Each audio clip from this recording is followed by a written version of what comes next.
It's amazing. I never cease to amaze me when you deal with foundational issues. If someone's not breaking down their food adequately, a lot of times you're going to be missing fat soluble vitamins, proteins, fats, vitamins, minerals. You're also going to be potentially having malnutrition. When you don't break things down well, that also tends to create nausea. That can potentially lower your appetite. Now you're not eating enough because your appetite's out of whack. And then now you're having nutritional issues because you're not getting enough food in. And then, of course, over time, the more the food is not broken down well, it can ferment, it can acidify, it can putrefy. So these are key things to look at when you have chronic health issues. So, a couple of things out of the gate, right?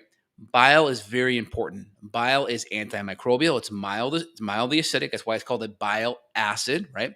So it's mildly acidic. So it's really helpful. It helps emulsify that fat, helps break it down. Think of greasy pan, Dawn dish soap. It helps emulsify it. It allows us to break it down and absorb it.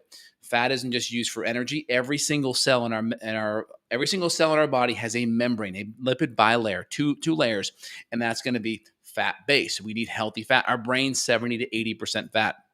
Most of our hormones are cholesterol based, and cholesterol and fat, for the most part, tends to come together. It's very rare that you just find cholesterol by itself. You're almost always getting it from animal products, and there's going to be a bunch of fat along with it most of the time.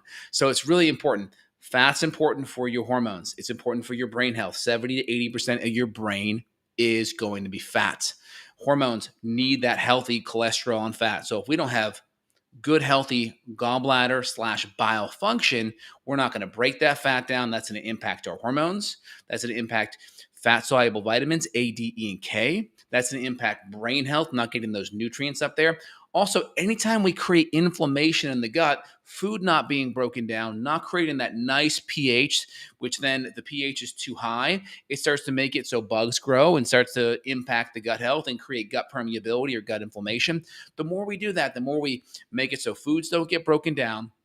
We make it so bugs can exist at higher levels. We create nutrient deficiencies. That's going to overactivate our immune system because guess what? 80% of your immune cells are in your gut. And if you are overstimulating, overreacting those immune cells, you're going to have lots of problems. And when your immune system is overactive, guess what?